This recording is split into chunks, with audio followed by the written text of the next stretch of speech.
Today we will start next chapter 6, security in contemporary world. Security की अगर हम बात करें और सिंपल डेफिनेशन अगर हम इसकी देखें तो सिंपल सी बात है, सिक्योरिटी मीन्स हमें कहीं पर भी कोई खतरा ना हो। मीन्स कोई भी थ्रेट्स जो है, कोई भी खतरा अगर किसी जगह पर नहीं है तो वो जगह, वो फील्ड कैसा है, सिक्योर है। यहाँ पर अगर हम बात करें सिक्योरिटी को लेकर तो फर्स्ट टॉपिक हम डिस्कस करेंगे टाइप्स ऑफ सिक्योरिटी। सिक्योरिटी की डेफिनेशन को डिस्कस करने के बाद हम नेक्स्ट टॉपिक लेंगे, वो है सिक्योरिटी के टाइप्स। सिक्योरिटी के टाइप में हम दो टाइप्स लेते हैं, एक है ट्रेडिशनल और दूसरा है नॉन ट्रेडिशनल। ट्रेडिशनल को अगर हम सिंपल लैंग्वेज में कहें तो ट्रेडिशनल जो टाइप है सिक्योरिटी का, उसको हम काउंट करते हैं कौन से पीरियड में, कोल्ड वॉर के समय। जो कंट्रीज इनसिक्योर रहते थे, वो किन किन चीज़ों से उनको इनसिक्योरिटी रहती थी, वो किस किस खतरों से डरे रहते थे। और नॉन ट्रेडिशनल में हम उन खतरों की बात करेंगे, उन इनसिक्योरिटी की बात करेंगे जो आफ्टर कोल्ड वॉर के बाद जो भी खतरे आए, जो भी इनसिक्योरिटी आई जिसने की कंट्रीज को डराया, वो कौन कौन से थे। तो सबसे पहले हम बात करते हैं यहाँ पे ट्रेडिशनल सिक्योरिटी की। तो ट्रेडिशनल इनसिक्योरिटी को हम दो पार्ट में डिवाइड करते हैं। डिवाइड करने के लिए हम इसको दो नाम देते हैं, एक है इंटरनल और दूसरा है एक्सटर्नल। कोल्ड वॉर के समय जितने भी कंट्रीज थे वो डरे रहते थे, इंटरनल भी और एक्सटर्नल भी। इंटरनल मीन्स है कंट्रीज के अंदर या कंट्री के अंदर जो भी खतरे थे, जो इनसिक्योरिटी थी, जिससे कि जो कंट्रीज थे वो डरे रहते थे और अपने आप को सिक्योर होने के लिए अलग अलग एफर्ट्स करते थे। लेकिन हम यहाँ पर सिर्फ इनसिक्योरिटी की बात कर रहे हैं, इनके मेजर्स की बात हम नेक्स्ट टॉपिक में डिस्कस करेंगे। तो सिक्योरिटी की वो ट्रेडिशनल नोशन, वो ट्रेडिशनल धारणाएं जो कि किसी भी कंट्री को इनसिक्योर करती थी, उसमें हम दो पार्ट पर डिस्कस करते हैं, इंटरनल और एक्सटर्नल। इंटरनल में अगर हम बात करें तो फर्स्ट जो खतरा आता है वो आता है मूवमेंट से।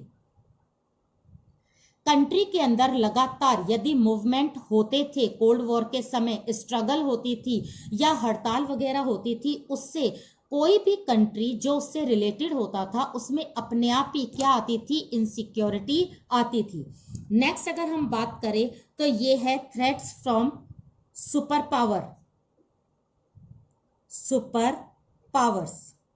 तो यहां पर हम बात करेंगे सुपर पावर्स की। अब सुपर पावर्स कौन कौन सी थी वो हमें पता है, यूएस और यूएसएसआर। तो ये जो दो सुपर पावर थी, इन दोनों सुपर पावर से ज्यादातर कंट्रीज जो होते थे वो इनसिक्योर रहते थे कि कहीं ये कंट्रीज हमें अपने अंडर में ना ले ले और ये कंट्रीज हम पर रूल ना करे, हम इनकी कॉलोनी ना बन जाए। तो सारे कंट्री किस चीज से इनसिक्योर रहते थे, सुपर पावर्स। नेक्स्ट आता है सिविल वॉर अपने आप में ही कंट्री क्या जो एक डिसऑर्डर है वो बताता है कि अगर कंट्रीज में दो ग्रुप हो या कोई भी ऐसी चीज जो कि कंट्री के अंदर मूवमेंट से ऊपर उठकर वॉर में कन्वर्ट हो जाती है तो उसे हम बोलते हैं सिविल वॉर। ये विद इन कंट्री रहता है और सिविल वॉर में हो सकता है दो स्टेट आपस में लड़ रहे हो या काफी सारे स्टेट एक ग्रुप में है, बाकी के स्टेट दूसरे ग्रुप में है, ये मिलकर वहां पर किसी तरह का डिसऑर्डर क्रिएट करती है तो उसे बोलते हैं सिविल वॉर। लेकिन ऐसे सिविल वॉर से कंट्री की जो सिक्योरिटी है उस पर हार्मफुल इफेक्ट पड़ता है। लास्ट आता है इसमें इंटरनल डिस्टरबेंस।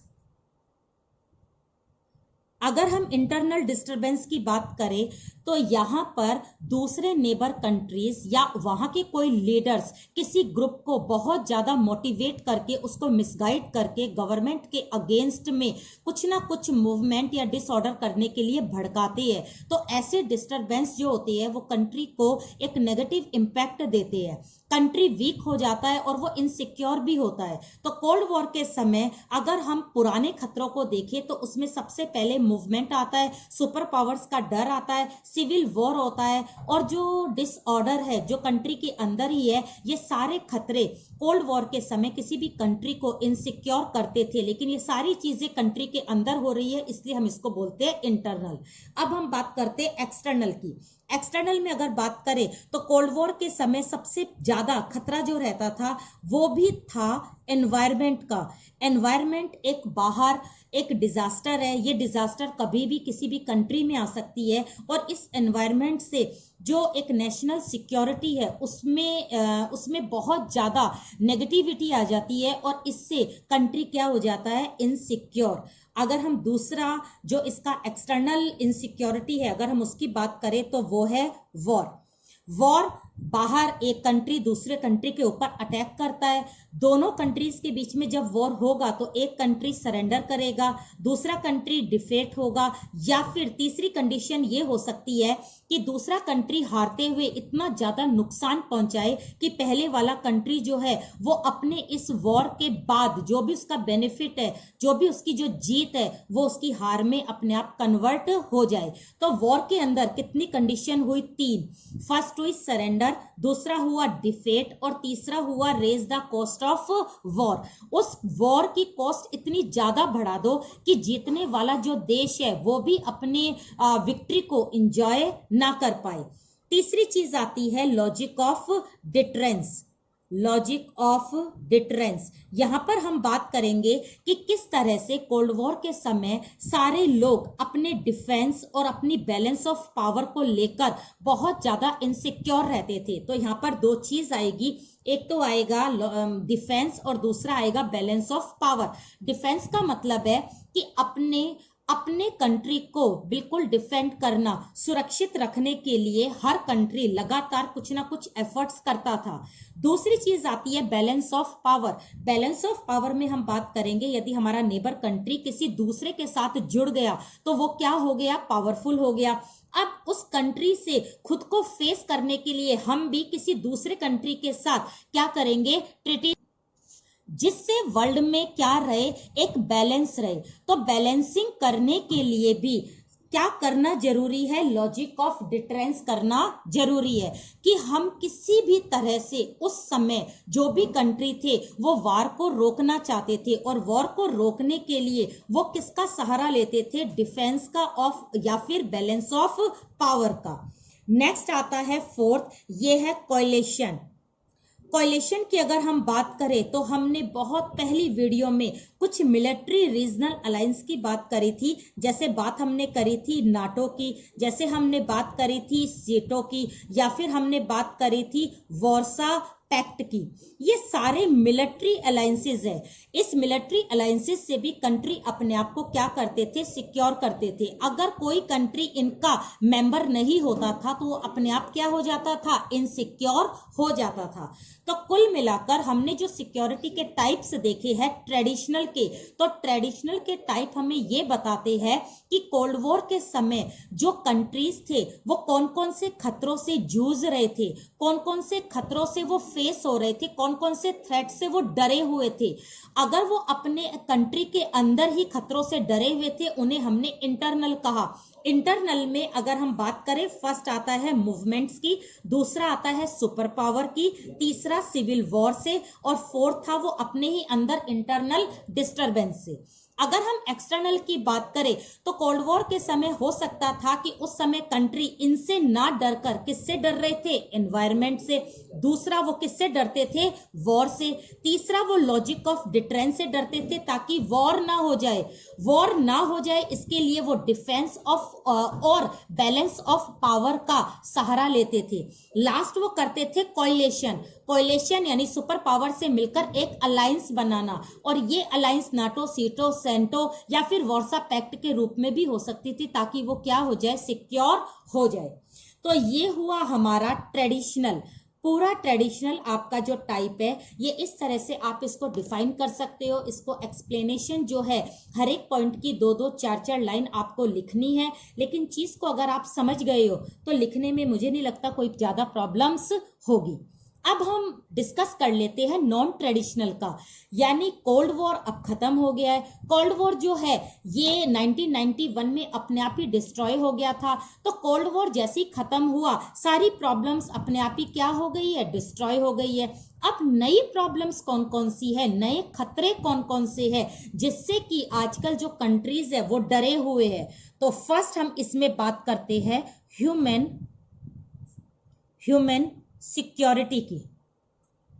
ह्यूमन सिक्योरिटी में अगर हम बात करें तो यहां पर सबसे ज्यादा खतरा देश को यह होता है कि वो अपने जनता की नीड्स को पूरा करे और उनके अंदर जो फेयर है, जो डर है, जो उनको लगता है कि दूसरा कंट्री हम पर अटैक करेगा तो वायलेंस होगा, हम मर जाएंगे, तो इस तरह की जो फेयरनेस है उसको वो दूर करे। सबसे बड़ी प्रॉब्लम आजकल हर कंट्री की यही रह गई है कि वो किसको सिक्योर करे, ह्यूमन को।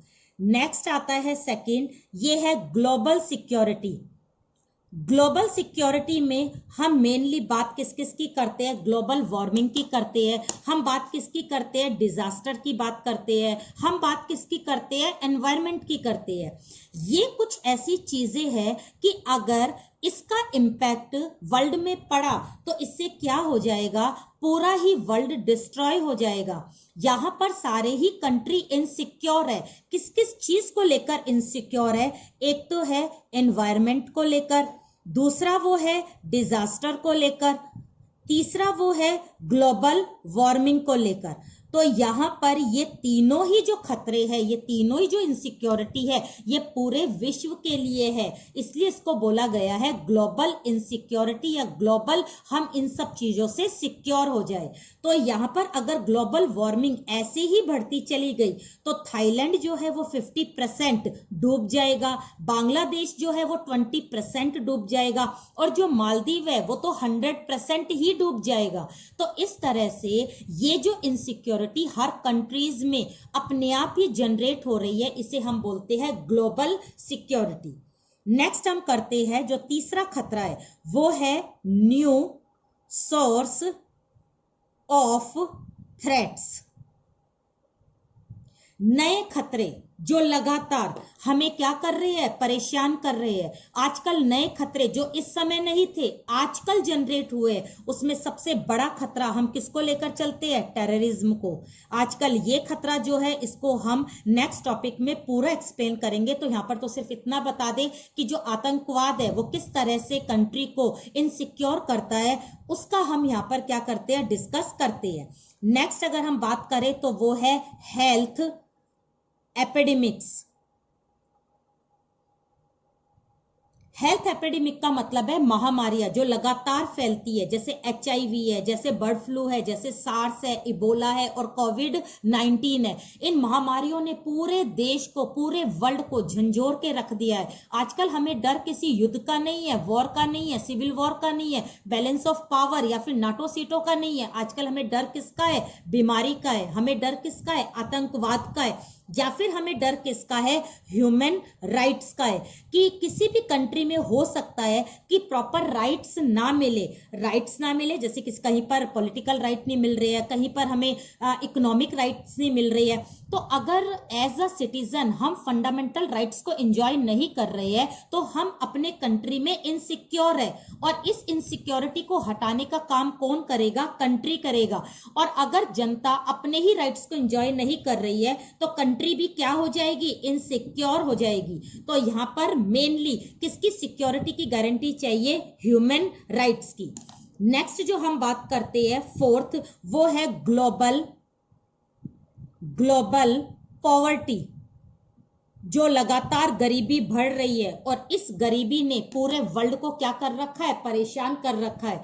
अगर हम पॉवर्टी की बात करें तो मेनली इसका रीजन क्या आता है, एक तो पॉपुलेशन आता है, नेक्स्ट इसका रीजन क्या आता है, वो है डिस्पैरिटीज। डिस्पैरिटीज किसमें आती है, नॉर्थ वर्सेस साउथ। जो साउथ के कंट्रीज है वो डेवलपिंग है, नॉर्थ के जो कंट्रीज है वो डेवलप्ड है। तो यहाँ पर पॉवर्टी जो है वो लगातार साउथ में है, क्योंकि पॉपुलेशन भी किस में इंक्रीज हो रही है, साउथ में हो रही है। तो साउथ के जितने भी लोग हैं वो लगातार माइग्रेट कर रहे हैं। माइग्रेट कहाँ कर रहे हैं, साउथ से वो नॉर्थ की तरफ जा रहे हैं।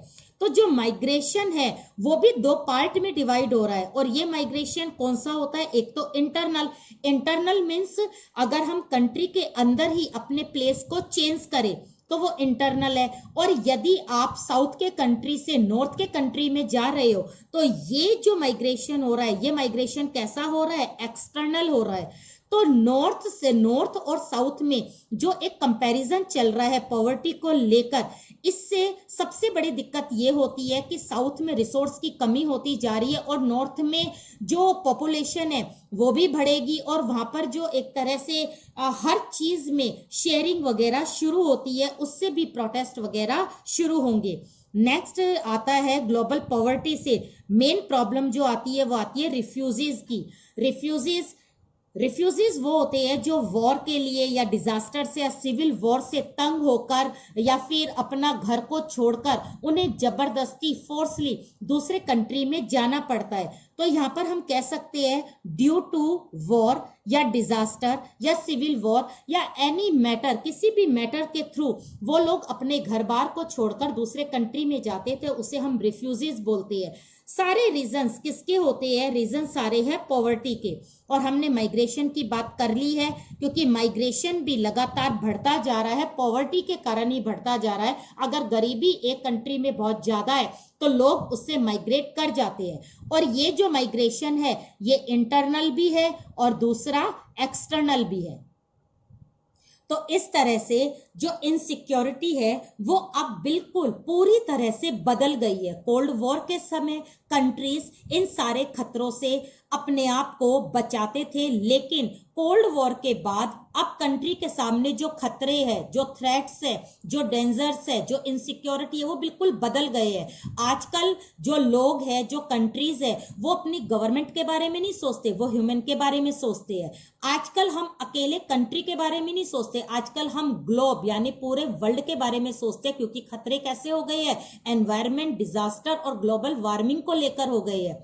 नेक्स्ट, नए नए खतरे, आजकल नए नए खतरे अपने आप जन्म ले रहे हैं, जैसे टेररिज्म है, हेल्थ एपिडेमिक है और ह्यूमन राइट्स है। ह्यूमन राइट्स की अगर हम बात करें तो यहाँ पर हम बात साउथ अफ्रीका के रवांडा की करेंगे। रवांडा में किसी भी तरह के कोई राइट्स नहीं मिलते हैं, और वहां पर लगातार दो ग्रुप है, ग्रुप के नाम है तुत्स और हुतू। इन दोनों में लगातार लड़ाई होती रहती है, और इससे राइट्स भी क्या होते हैं, एक्सप्लॉइट होते हैं। और अगर हम आगे बात करें तो कुवैत और इराक की बात करते हैं, तो वहां पर फंडामेंटल राइट्स को लेकर भी लड़ाई चलती रहती है। तो ह्यूमन राइट्स अगर कहीं पर एक्सप्लॉइट हो रहे हैं तो वो कंट्री क्या है, इनसिक्योर है। नेक्स्ट जो सबसे बड़ा खतरा है वो लगातार बढ़ता जा रहा है, और वो कौन सी कंट्री, कौन सी डायरेक्शन में बढ़ रहा है, वो है साउथ। तो यहाँ पर हमें देखना है गरीबी लगातार कहाँ बढ़ रही है, साउथ के कंट्रीज यानी डेवलपिंग कंट्रीज में बढ़ रही है। और प्रेडिक्शन ये भी कही जा रही है कि पॉपुलेशन जो है वो लगातार साउथ में और बढ़ेगी, और नॉर्थ में पॉपुलेशन और जो है वो डिक्रीज होगी, इंक्रीज नहीं होगी। तो यहाँ पर पॉवर्टी के कारण ही लोग अपने घर को छोड़कर दूसरी जगह पर जाते हैं, तो उसे क्या बोलेंगे, माइग्रेशन। तो माइग्रेशन भी लगातार पॉवर्टी के थ्रू क्या हो रहा है, बढ़ रहा है। और इसी के थ्रू रिफ्यूजीज की अगर हम बात करें तो छोटे मोटे वॉर के कारण, सिविल वॉर के कारण या डिस्टर्बेंस के कारण लोग अपना फोर्सली घर छोड़कर दूसरी जगह पर जाते हैं, तो उसे हम बोलते हैं रिफ्यूजीज। तो इस तरह से आज हमने सिक्योरिटी के टाइप्स को अच्छी तरह से डिटेल में पढ़ा है, जो ट्रेडिशनल और नॉन ट्रेडिशनल के रूप में हमने देखे हैं। ट्रेडिशनल पुराने समय के हिसाब से, नॉन ट्रेडिशनल जो रिसेंटली है, जो अभी हमारे कंट्रीज इन खतरों को फेस कर रहे हैं।